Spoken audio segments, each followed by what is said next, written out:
Welcome to Meditation Nerd. Glad you're here. I hope you had a good day.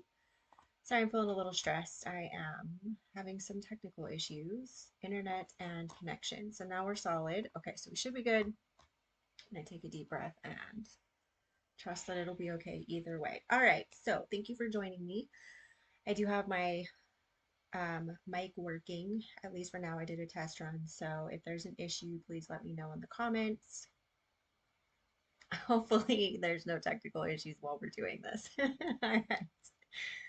So, today I wanted to talk about the itchy nose enlightenment. We did a lot of heavy stuff the last couple weeks, so I wanted to switch to a historical way that enlightenment has come through. So, I want you to imagine you are finally there. Your breath is settled, your mind is quiet, there's this deep, nourishing stillness wrapped around you. And then it arrives. It's not a profound insight. It's not a vision of light. It's an itch right on the tip of your nose. Anybody been there? I have. What if I told you that one of the most revered Zen masters in history, Mumon Ekai, my apologies if I'm mispronouncing that, Mumon Ekai struggled for 6 years with an impossible koan, I believe is how you pronounce that. And his legendary awakening, his enlightenment, was triggered in the very same moment he scratched his incredibly itchy nose. So, tonight, let's explore why the most profound spiritual breakthroughs love to arrive through the most absurd and inconvenient doors. Okay, so I want you to picture Mumon Ekai. 6 years, one koan. Again, my apologies for any mispronunciations. His entire being is in a knot of focused effort, like we've all been when we're on our cushion, on our mat, on our floor, on a chair, right? We're desperately trying to focus.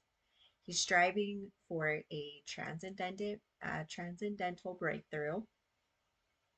And then, in a moment of pure physical necessity, he scratches his nose.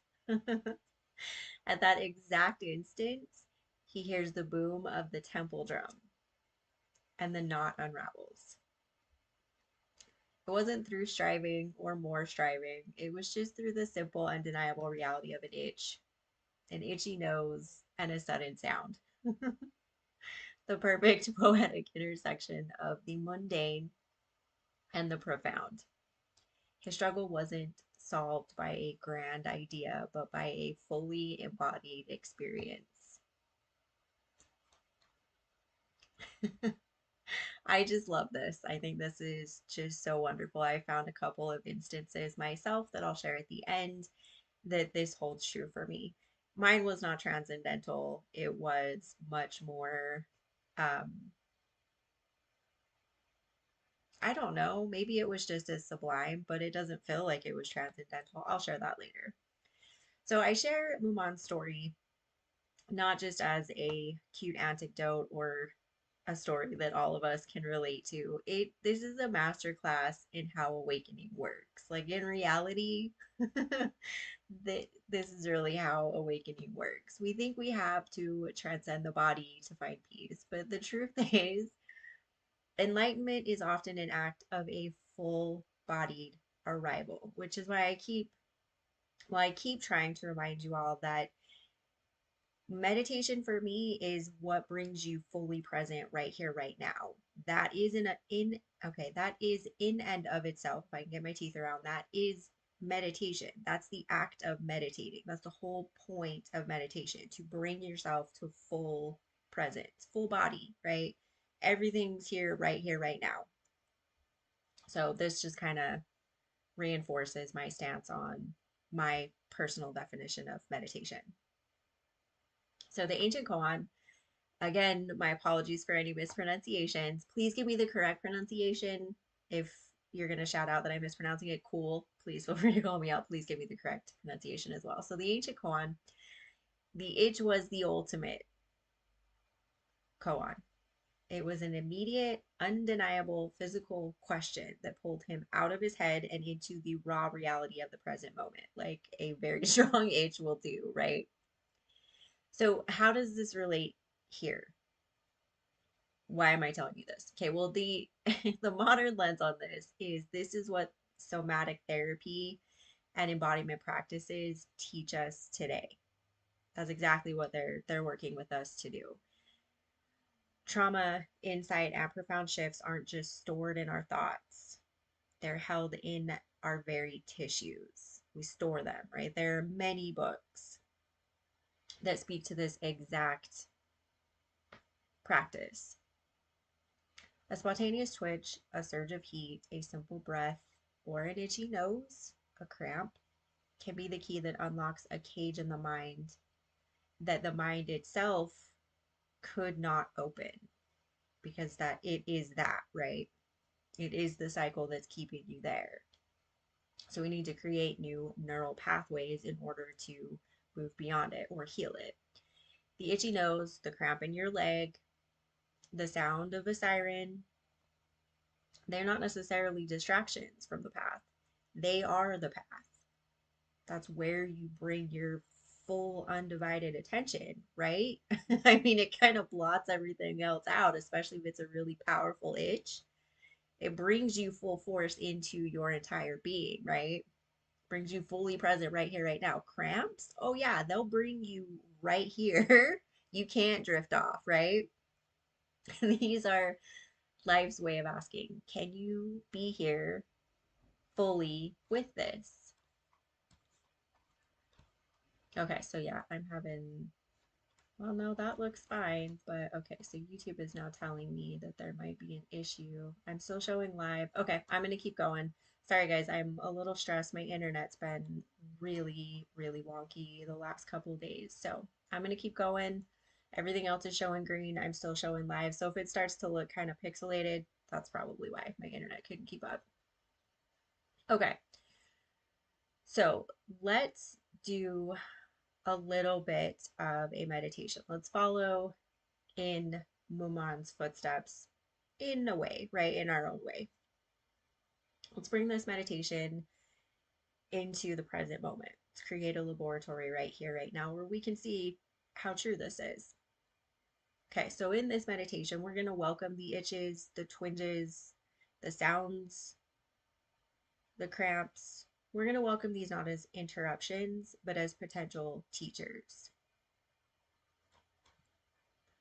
So as we sit, and you can lay down, you can sit in the chair, you can sit on your cushion, on your mat. Okay, just bring yourself fully to present. Okay, I want you to bring a gentle, almost welcoming awareness to the entire landscape of your body.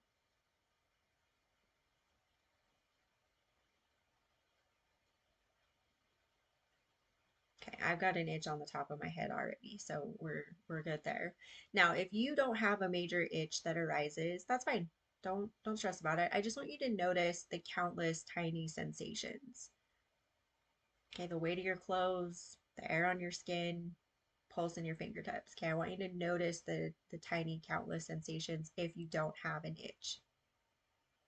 Now, if you do have an itch that arises, your nose, your ear, your ankle, or on your head like mine is, I invite you in our meditation laboratory to try the third way, or the middle path. Don't scratch it immediately. Don't fight it. Just get to know it.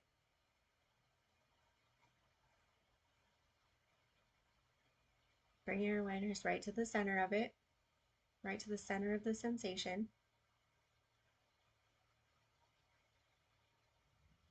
And just explore its texture.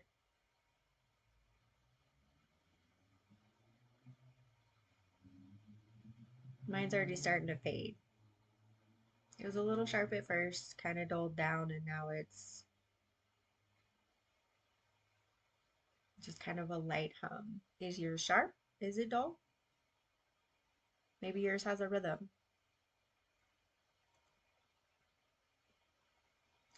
See if you can breathe into the space around the itch.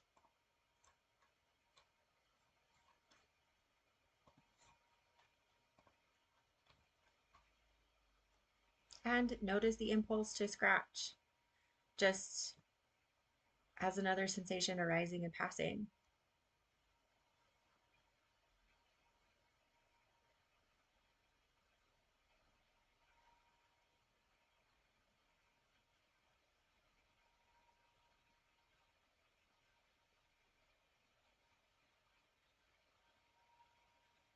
Now, if you do need to end up scratching, that's perfectly fine. This is an experiment, it's not a test. This is our laboratory. This is where we get to experiment and see, put them to the test, right? Just do it mindfully. Just scratch mindfully.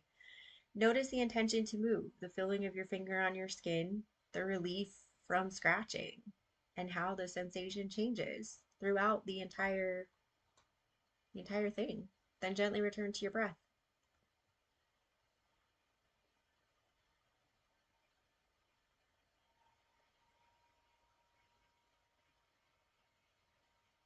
Sorry, I don't know what's going on with her hands. She just is determined to have her hand up and waving today, so I'm letting my avatar do her own thing.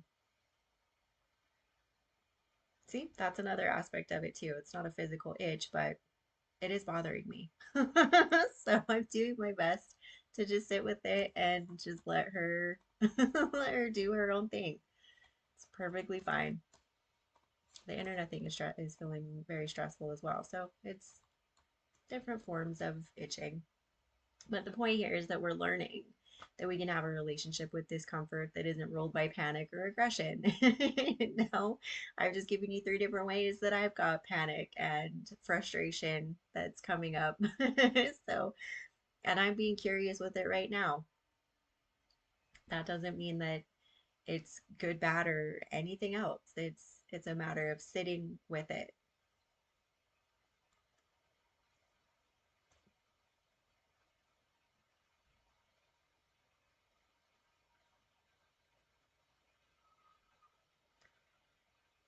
So the next time your nose itches mid meditation or whenever, smile. Remember Mumon. It's not a disruption, it's an invitation to a tiny enlightenment. It's a reminder that your awareness is vast enough to hold all of life, from the profound to the profoundly itchy, without losing its peace. We have the opportunity to find peace within that as well, even the itching. So I want to say thank you for exploring the wonderfully weird embodied path of awakening with me, and for helping me through all of the technical issues, all of the quirky avatar moments. It's the it's the itchy enlightenment applied to all of that. It's a matter of sitting with it, noticing the discomfort, still remaining present with the discomfort, and showing up as curiously as you possibly can. I realize that's not always the easiest thing, especially when there's a lot of other things going on. This is the tiny way that you can bring enlightenment into your day every day. So, the story that I wanted to share at the end was, I don't remember where I had read it. It might have been in my Ayurvedic class. Um, One of the teachers was talking about when you have a cramp, to let it just unfold as it needs to. Anyone that's had a cramp knows that that can be incredibly painful to ask yourself to do. The point that they were making, the broader point that they were making, was that when we clench around and we try to stop the cramp from happening, it can actually be working against what our body actually needs, because the body's cramping because it needs to. There's something going on that the body needs a cramp in order to move or flex or heal, right? And so I thought, okay, well, I'll try that. And I have had numerous opportunities since then to really embody this itchy nose experiment, with cramps. And I've noticed over time, especially with when I'll have cramps in my feet, those are the easiest ones for me to start with. Menstrual cramps are still really hard for me to fully embody and fully step into. That is starting to ease a little bit. Um, but now I can just be with the cramp more or less. I mean, obviously, there are some that I'm just like, holy crap, this is taking my breath away. So, just wanted to share I'm not just talking about love and light, although that is definitely a part of it. It's also that now it feels like less of a battle when my body just needs to have a cramp. It's a way for me to actually still be fully present, and it's not all just agony or immense pain. So it has lightened. The cramps are nowhere near as painful. It was just an interesting experiment that worked out really well.